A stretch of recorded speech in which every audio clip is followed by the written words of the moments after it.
What's going on, everybody? This is Chris Classic dropping a couch vlog real quick. I hope you guys are having a wonderful Thursday night. Get ready for Friday, whether you get paid tomorrow or not. I don't get paid tomorrow. I get paid next week, but still.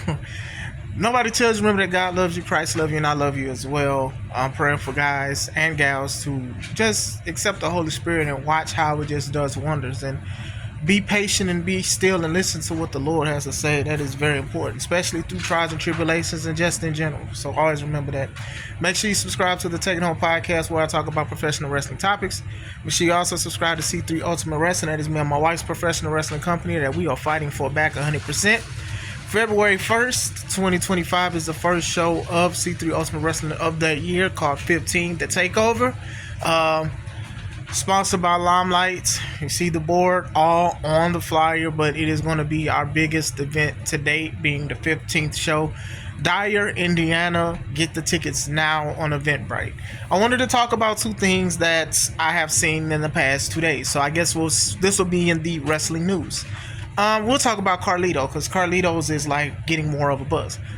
Apparently and allegedly, Carlito is in hot water because he said a promo that rubbed people the wrong way. And we're gonna figure out a solution. We're gonna figure it out, okay? I give you my... Let me get through tonight. Thank you.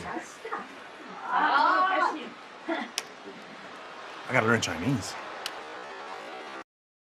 It involved Kairi Sane and who was the other one? Io Sky. And they were talking and they were speaking in their native tongue, Japanese. And when they got done, Carlito said, I gotta learn Chinese. They're Japanese, but he said Chinese. So a lot of people are upset with that. They want Carlito to be in trouble. They're saying he may be in trouble backstage. But then it gets a little more interesting because they were saying that this tape thing was pre-taped 3 hours before the show. So they knew this was gonna be said, and they still let it play. So let's go into that. Do I think that Carlito intentionally said it to be racist or anything like that, or controversial? No, I truly don't. Even though they speak Japanese, that is like their native tongue. They rarely speak English. You get what I'm saying? And I don't think it was something to like be a hateful thing out of spite as a character, because they were saying that he had to improv that, and that was the first thing he said. Now, do I understand how some people can be offended by it? Yes, of course. Do I think they should take it as that way? No, but I can only say so much about how somebody tolerates things. You know, we're adults here. They said he apologized to Io, both of them. One of them said they was okay. And a lot of people, they think about the situation that happened when Io was in NXT and she was about to wrestle, and somebody was like, go back to China or something, and she said, I'm Japanese, B-I, you know the rest of the letters. This is different. That was from a fan who probably just wasn't a fan of her, didn't like her, and said something to get under her skin, and that was deemed inappropriate compared to this. Now, I do know they have Chinese people who get offended when Japanese people call them Japanese, and then Japanese people get offended when people call them Chinese and stuff like that. Like, not even trying to do a race war, because I can go into another video, but we're going to talk about the situation at hand. So if Carlito is holding himself accountable for it, by all means, okay. I don't think he needs to be fired per se or whatever like that. If he apologized to the parties involved, I think they should just let it go. I don't think he intentionally said something to be mean. To be funny, yes. I don't think his intentions was to be selfish. Now, if we're going to hold him accountable, then we have to hold WWE accountable as well. The creative team who said, okay, we're going to play this on TV, even though this is pre-taped. If this was 3 hours, if this was true, if this was 3 hours beforehand, y'all had a chance to change it, bleed it out, or tell Carlito to do something else. So that's on y'all as well, if y'all let that happen on TV. Now, I'm also going to say this too, since we're talking about it. Even if it happened live, that's still on the owners because it happened. You know, you can make a statement and say you're sorry or whatever like that, but the fact that it was 3 hours, that means that it was time to change. Just like when Max Caster from The Acclaimed, and he's in hot water himself. We'll talk about that about this next video. When he did his rap and he was talking about Simone Biles' mental health, and he was talking about the lacrosse team that did you know what to those women, You know, he had to apologize. Tony apologized and said he has to redo things. I held Tony accountable, and I'm sure Tony held himself accountable because y'all let that happen. This was a pre-tape show, AW Dark, and you let him say it. You didn't edit it out. They edited it after everybody got upset. And that's just those things. It's just like you have to accept responsibility if it's live or if it's pre-taped. But I think it's a little worse if it's pre-taped because you greenlit it. And if you did greenlit it and you didn't look at it, then that makes you worse of an editor because you didn't look at it. So like I said, I don't think it was something that Carlito should get in trouble for. But if he does get in trouble, WWE should hold themselves accountable as well because it was pre-taped. And whoever was on top of that, manager, supervisor, or whatever, they should be held accountable too if they didn't see any problem with it and they greenlit it. Next thing is Drew Gulak. I don't know if you guys remember Drew Gulak, but he was the guy who used to wrestle for WWE. He kind of reminded me of JBL a little bit, like his how he looked. And basically, he was released by WWE because when Ronda Rousey left and was on a tour about I hate WWE, she said like he tried to go for a handshake or something and somehow his hand got caught in her drawstring and she thought that he was just like trying to like touch her or do something inappropriate or whatever. So I'm on the outside looking in. I talked about that before in a previous video. So WWE, that was just like, okay, we're just gonna let you go. You know, they stopped booking him for a little bit. He wasn't on TV, and then eventually they let him go. So he's been getting booked some places, and some places have not booked him because of that. But he did something cringeworthy this I don't know if it was last week, I don't know when the show was, but I saw it today because people were talking about it. So he went against Marsha Slamovich. If I say your name's wrong, I'm so sorry. I'm gonna say Miss Slamovich.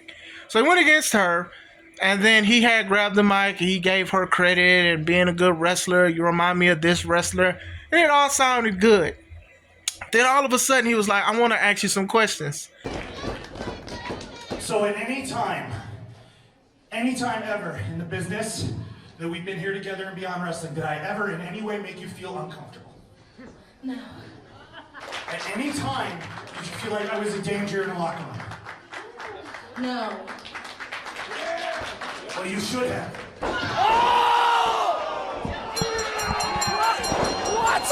My thing is this.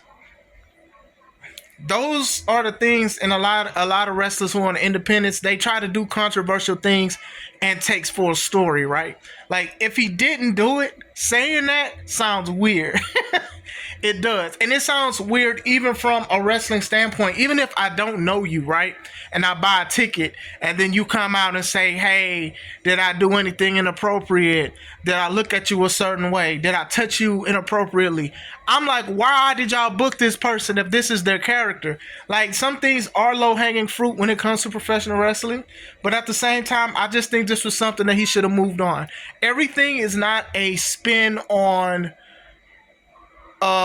personal life or things that happen. Everything will not guarantee money. Just because you want to be a bad guy or whatever like that, then that's just one thing. That's just like sometimes when wrestlers go to another company and then they bash the other company, and it's just like, why don't you talk about I don't know, yourself? Why are you here?